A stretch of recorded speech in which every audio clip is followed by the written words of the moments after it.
طبتم أوقاتنا أينما كنتم سيداتي سادتي من الفضائية التي نقدم لحضراتكم نشرة أخبار هذا المساء المستهلك المعتاد بأهم وأبرز العناوين، لكن قبل ذلك إليكم هذا الإعلان استكمالا للخطوات التي ظلت تتخذ لتخفيف الإغلاق الذي كان سائدا وفقا لتعليمات مكافحة جائحة كورونا. سيتم إلقاء الحظر الذي ظل لمدة عام كامل على دور العبادة بداية من غد الأحد 25 من أبريل.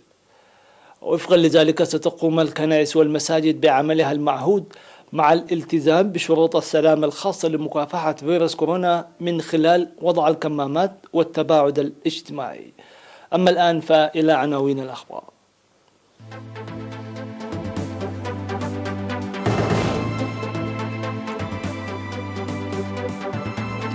ووضح إنجاز أنشطة فعالة حول رقابة السلامة وجودة الإنتاج الحيواني، بناء سد في ضحية عدن أمن،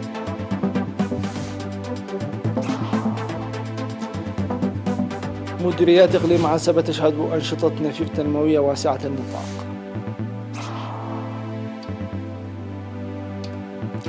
تشهد تشيع رئيسها إدريس ديبي.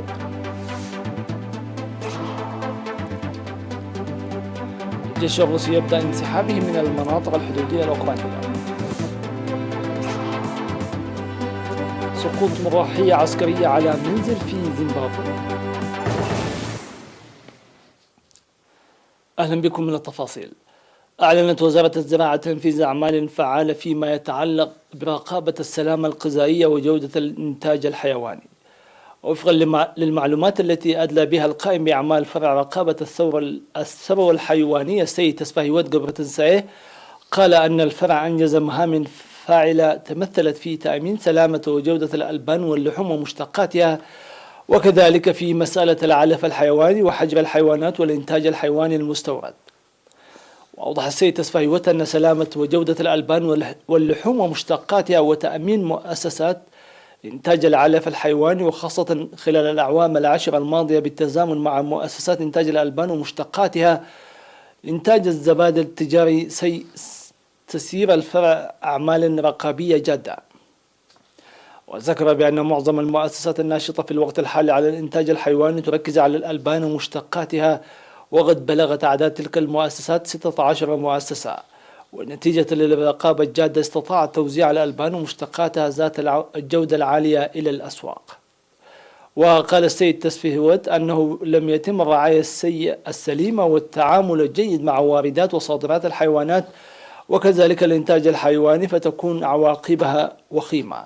ولا زالت تجري أنشطة مراقبة جادة في المناطق الحدودية والمطارات بإنشاء محاجر مراقبة، ولم تشهد البلاد حتى الآن أي ظواهر مغلقة، إلا أن أنشطة الرقابة تتطلب حذر جاد وتركيز قوي، ولتقوية ذلك ظلت تتخذ خطوات جادة. وأشار السيد تسفاهيوت إلى أن الحيوانات والإنتاج الحيواني الداخل إلى البلاد يتطلب شهادة تثبت صحتها وجودتها وسلامتها. وقد وزع قسم الخدمات القانونية والرقابية خلال الأعوام الماضية رخصا للأشخاص والمؤسسات.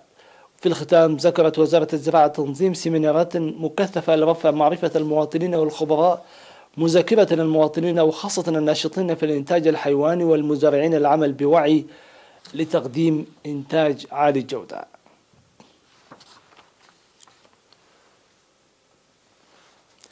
تشهد ضحية عدن أمن في مديرية لقو عنسبة بإقليم القاش بركة بناء سد لحل مشكلة مياه الشرب بمبادرة من المواطنين.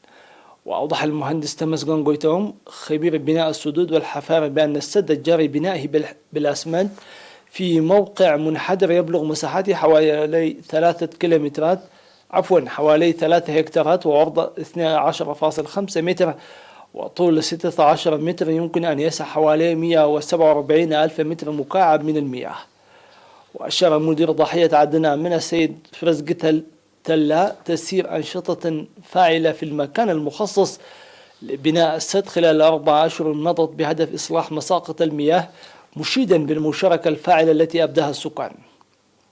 وقال مدير مديرية لقو عنسبة السيد أبراهام حقوس المشارك في وضع حجر الزاوية أن الشروع في العمل مرحلة مهمة لكن الإنجاز الباهر هو عند اكتمال السد وامتلائه بالمياه وتسخيره لمصلحة المواطنين. وبما أن العمل يتطلب تنسيق جيد وتعاون قوي، يجب على المواطنين منح بناء السد الأولوية. وذكر السكان معاناتهم السابقة من مشكلة مصادر المياه النقية تسبب ذلك في ضغط معيشي واقتصادي، مؤكدين العمل بقوة لتنسيق طاقاتهم وقدراتهم من أجل اكتمال السد في وقت وجيز وحل الإشكالية، إضافة إلى إسهاماته في تسيير أنشطة تنموية زراعية. وتعد ضحية عدن آمنة التي يقطنها حوالي 900 أسرة تعد إحدى ضواحي مديرية لقو عنسبة 13. قامت مديرية إقليم عنسبة بمناسبة الأول من مايو يوم العمال بتسيير أنشطة نفير تنموية واسعة نظمتها الكونفدرالية الوطنية للعمال تحت شعار العمل للتنمية الخضراء. واشتمل البرنامج الذي جرى في 23 من أبريل وشارك فيه الشباب العمال الموظفون في 20 مؤسسة حكومية على صيانة المدرجات وتجهيز الحفر وتنظيف الشتل. في غضون ذلك أفاد مراسل وكالة الأنباء الإترية بأن عمال مشروع إلى برعيد الزراعي قاموا بأنشطة مماثلة في 18 من أبريل داخل المشروع. وأوضح مسؤول الكونفدرالية الوطنية للعمال الإترية في إقليم عنسبة السيد أتو برهان الدبرات تسيير أنشطة نفير تنموية واسعة وفعالة شارك فيها أكثر من 1500 موظف حكومي. نظم في مديرية شامبوقو سيمينار تنويري للجان التأهيل والتنمية الأهلية في الإدارات والقرى، تركز حول رعاية المعاقين وكبار السن والمحتاجين. وذكر مسؤول وحدة الرعاية الاجتماعية في فرع العمل والرعاية الاجتماعية بالقاش بركة السيد تسفى جبريل قبرسلاسي أن الهدف من السيمينار التعرف على المعاقين والمواطنين المحتاجين داخل المجتمع وخلق بيئة مناسبة تساهم في اعتمادهم على ذاتهم. وقالت الشابة لوان محاري الخبيرة في المجال أن البرنامج كان يركز في السابق على المعاقين فقط، لكن العمل بشكله الجديد النازل حتى مستوى القرى يبحث سبل إيجاد بيئة مناسبة تسهم في مساعدة المعاقين وكبار السن والمحتاجين. وعلى لجان التأهيل والتنمية الأهلية ضرورة العمل الجاد لتحقيق الهدف المنشود. من جهته قال مدير مديرية شامبوقو السيد كحسي أسرات أن مهام مساعدة المعاقين وكبار السن والمحتاجين لا تخص الحكومة والجهات المعنية فقط، وإنما على كافة المواطنين تقديم معلومات مؤكدة فيما يتعلق بوجود محتاجين في مناطقهم والمساهمة قدر الإمكان.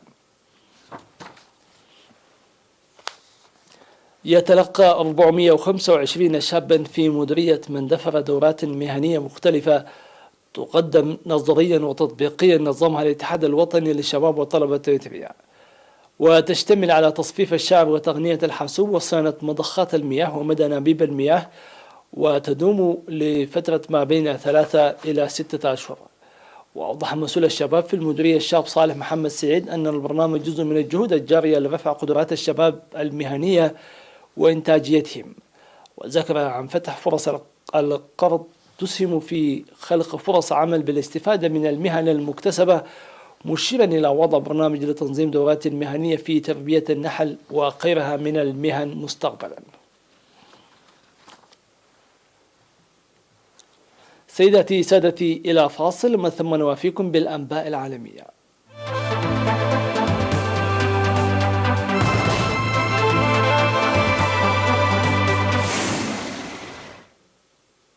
أهلا بكم من جديد.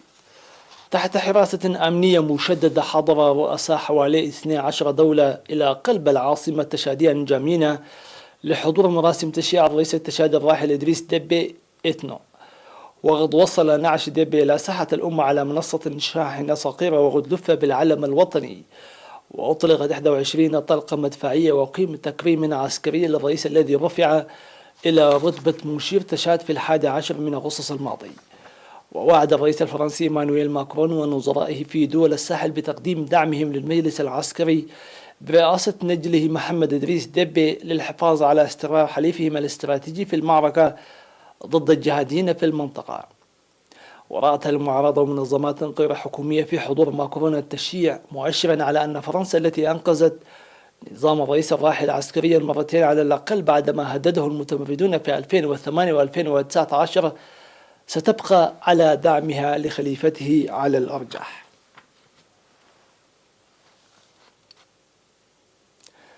بدأت روسيا سحب قواتها التي كانت تجري تدريبات عسكرية قرب الحدود الأوكرانية وفق ما أعلنت وزارة الدفاع بعد أسابيع من التوتر بين موسكو والغرب على خلفية حشد الجنود.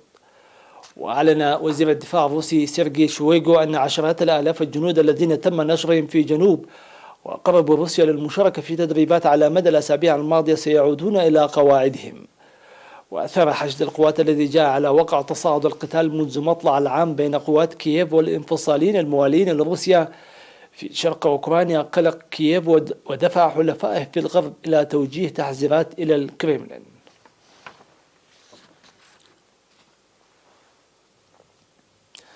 أعلن سلاح الجو في زيمبابوي أن طائرة مروحية تابعة له تحطمت مما أودى بحياة أفراد طاقمها الثلاثة وطفل في منزل سقطت عليه. وبحسب قناة روسيا اليوم كانت الطائرة في مهمة تدريبية وعلى متنها طيران وفني عندما اختفت من شاشات الرادار. وسقطت الطائرة على منزل في منطقة أركوتورس الريفية على بعد نحو 30 كيلومتر إلى الشرق من العاصمة هاراري.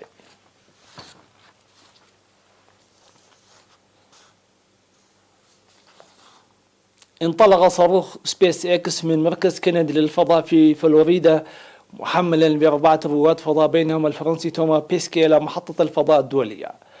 وعلى التصفيق في غرفة التحكم في سبيس اكس، وهذه الرحلة الثالثة المهولة للمجموعة الأمريكية الخاصة التي أسسها إيلون ماسك والتي تنقل الآن رواد فضاء وكالة ناسا بعد 9 سنوات من الاعتماد الأمريكي على صواريخ سويويز الروسية. وأخرج الطاقم المؤلف من 4 أفراد لمهمة كرو والتي يضم توما بيسكي من وكالة الفضاء الأوروبية وآخرين أمريكيين وياباني. وخلال مهمته التي تستغرق 6 أشهر سيكون الفريق مسؤولا عن إجراء حوالي 100 تجربة علمية.